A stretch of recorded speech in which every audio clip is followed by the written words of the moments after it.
नमस्कार दोस्तों, आज के हफ्ते के हमारी किताब का नाम है laws of human nature by Robert Greene. मतलब ह्यूमन नेचर के, इंसान के नेचर के, प्रकृति के जो नियम है वो रॉबर्ट ग्रीनी द्वारा बताए गए हैं। आइए देखते हैं कि क्या बताते हैं वो। लॉज ऑफ ह्यूमन नेचर यानी इंसान के स्वभाव के नियम। अगर इसके बारे में हम जानना चाहते हैं तो हमें सबसे पहले खुद के बारे में जानने से शुरुआत करनी पड़ेगी। यही रॉबर्ट ग्रीनी का कहना है।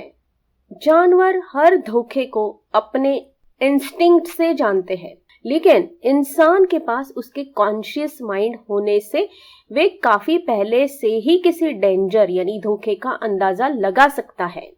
ये कॉन्शियस डिसीजंस हम अपने करियर के वक्त और जिंदगी के किसी और बातों में आने वाले सेटबैक यानी प्रॉब्लम्स, तकलीफ के वक्त भी सबसे ज्यादा यूज करते हैं।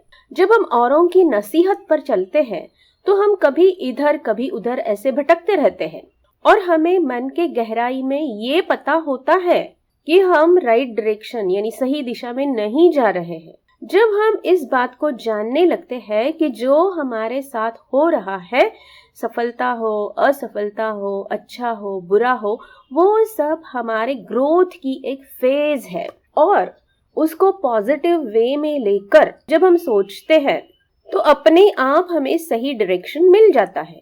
जब हम हमारे इनर गाइडेंस के मुताबिक चलते हैं तब हमें अपने यूनिकनेस के बारे में, अपनी विशेषताओं के बारे में पता चलने लगता है।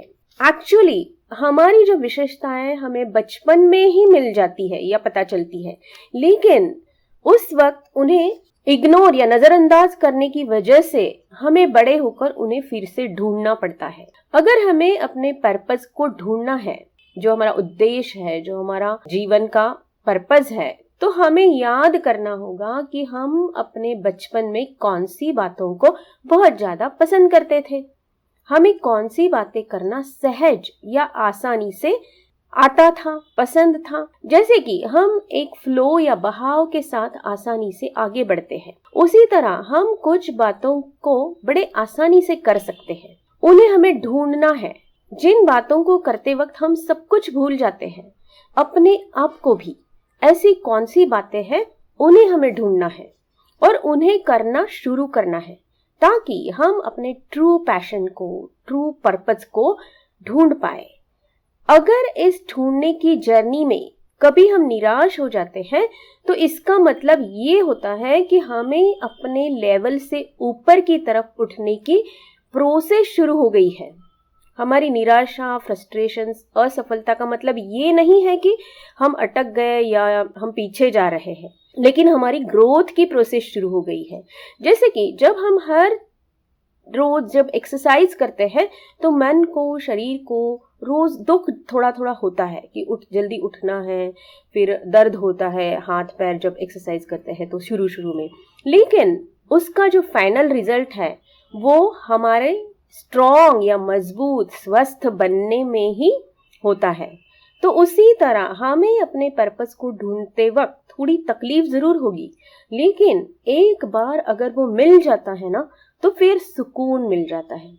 और एक बात ये भी हो सकती है कि जैसे हम अपने पर्पस के दीवाने बन जाते हैं, हमें आसपास के लोगों की बातें भी सुननी पड़ती है, लेकिन हमें ये सोचना है कि ऐसा जुनून, ऐसा पैशन जो खुद के लिए नहीं ढूंढ पा रहे हैं, इसीलिए वो लोग नेगेटिव बातें करके, क्रिटिसाइज करके हमारे बारे में बात करते हैं।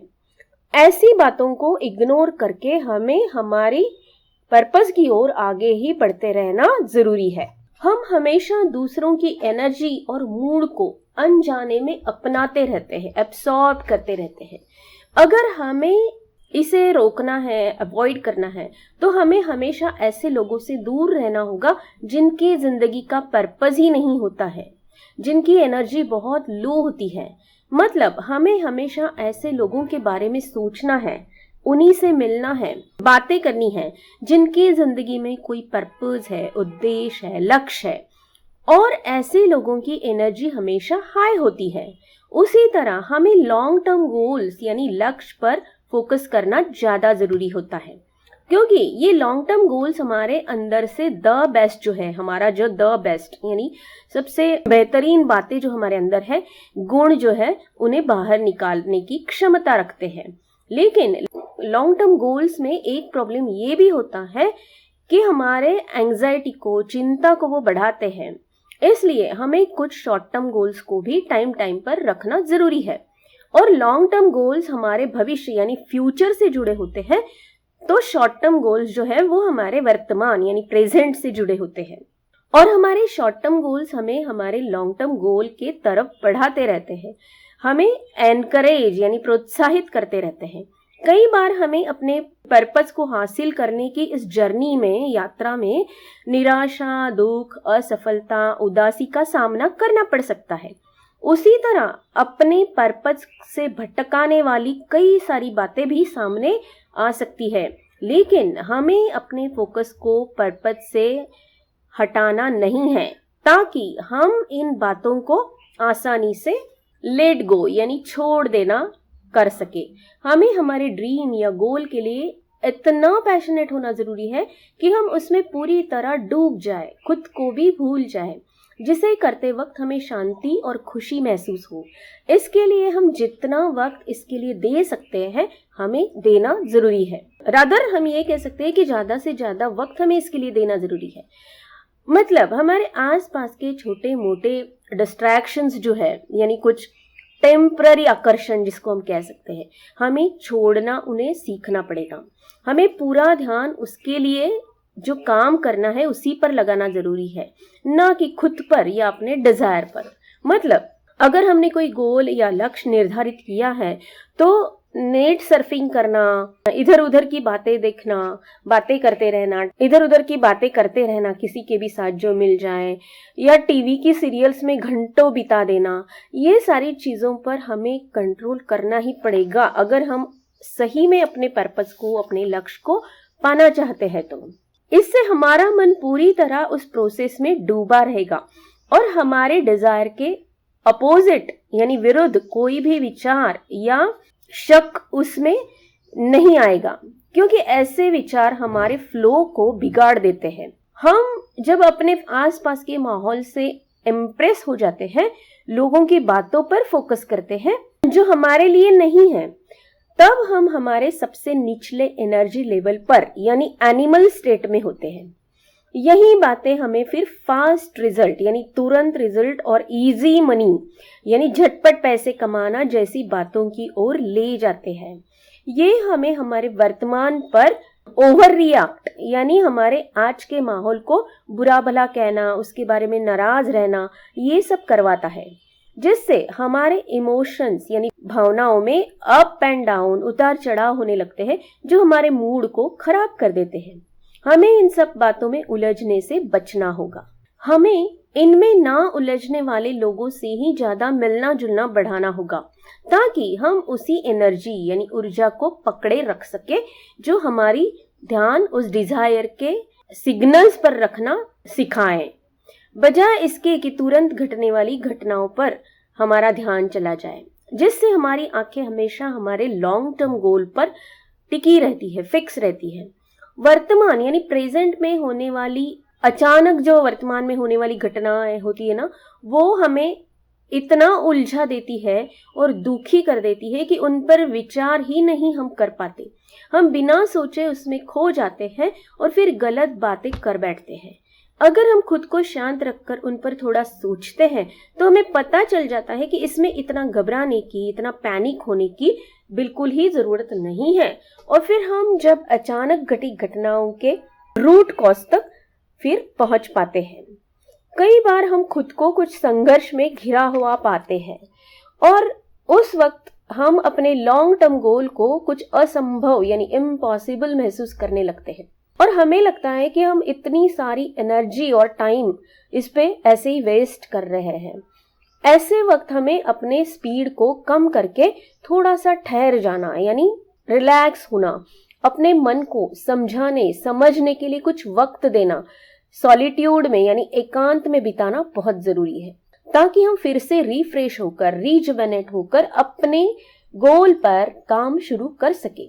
जिससे हम फिर से अपने मन को इंटीग्रेट कर पाते हैं, एकत्रित कर पाते हैं और हम शांति से सोच पाते हैं, उसके बारे में समझ पाते हैं कि इन सब में मेरी प्रायोरिटीज क्या है, मुझे क्या चाहिए।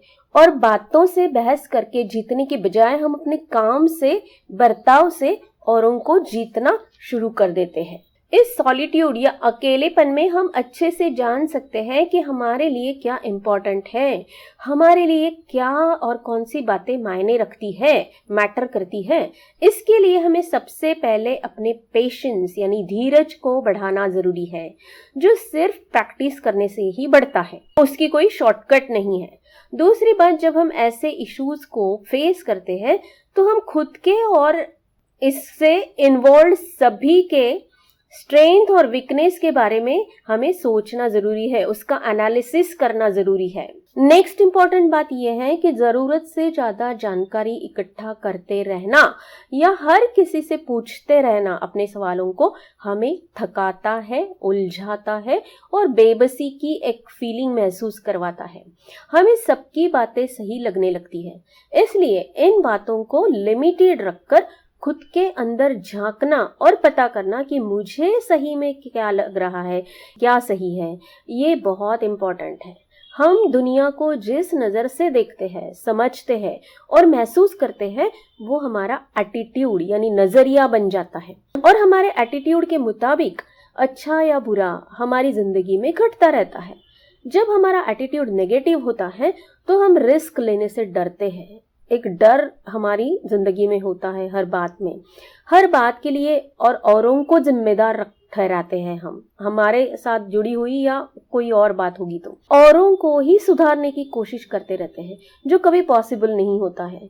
अगर ये हमें बदलना है तो हमें अपने नजरिए में औरों को प्रति बदलना पड़ेगा, बदलाव लाना पड़ेगा।